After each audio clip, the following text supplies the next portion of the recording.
Welcome back to CineVerse with me, Allie. Today we are stepping into the darkest corners of feudal Japan to witness a story that defies the laws of nature. We're not talking about myths or legends, but a curse that turns a man into a living weapon. Have you ever wondered, what if death simply refused to take you? Today we dive deep into the dark truth of Blade of the Immortal. Let's get into it. In the era of the samurai, blood was the currency of honor. But for Manji, blood is a prison. Before the immortality, there was the massacre. Manji was a man who stood against the law to do what he thought was right, only to end up slaughtering 100 of his own kin. The cost of his rebellion? The life of his younger sister, Machi. He watched her die in his arms, her innocence shattered by the very violence he embraced. It was then that the mysterious 800-year-old nun, Yaobikuni, appeared. She didn't offer him heaven. She offered him a living hell, the Kessenchu, Sacred Bloodworms. These parasites don't just heal wounds, they refuse to let the soul depart. Manji is now a man who can be hacked, stabbed, and burned, but never released.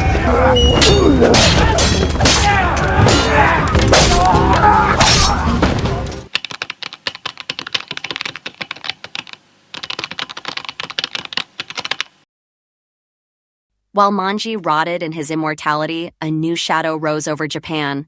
The Itto-ryu, led by the brilliant and cold-blooded Anotsu Kagehisa, this group sought to destroy every traditional dojo. They didn't care for the elegant way of the sword, they cared for survival. They cared for dominance.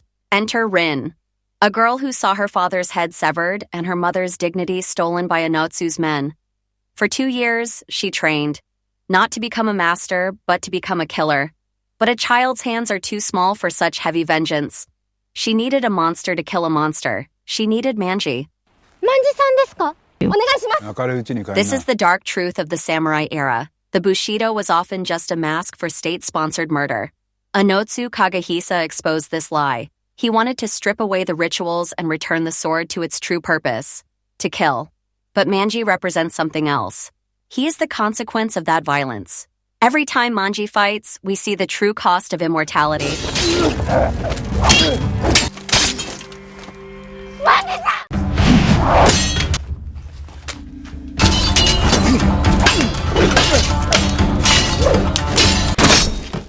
It isn't a superpower. It's a glitch in the universe. When his hand is cut off, he has to pick it up and hold it back to his stump while the worms stitch the nerves together. Can you imagine the sensation? The feeling of thousands of insects crawling through your veins, forcing your flesh to knit back while your brain screams in agony? The journey of Manji and Rin is paved with the bodies of the unkillable. They face enemies like Magatsu Taito, a man who hides his past behind a mask, and Shira, a psychopath who enjoys pain even more than Manji does. Through these battles, Manji makes a vow to kill 1,000 evil men to atone for the 100 innocents he took. But how do you define evil in a world where everyone is just trying to survive? Rin begins to realize that vengeance doesn't bring peace. It only creates a vacuum that is filled with more blood. And Manji? He is just the tool that carves that path.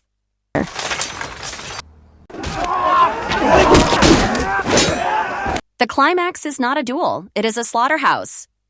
3 factions collide: the Itto-ryu, the Shogun's secret police, and the Immortal.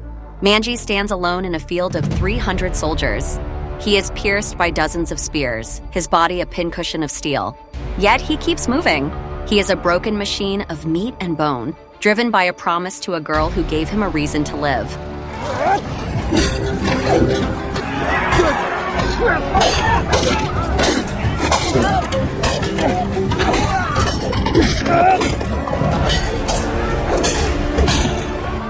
When the screaming stops, only silence remains.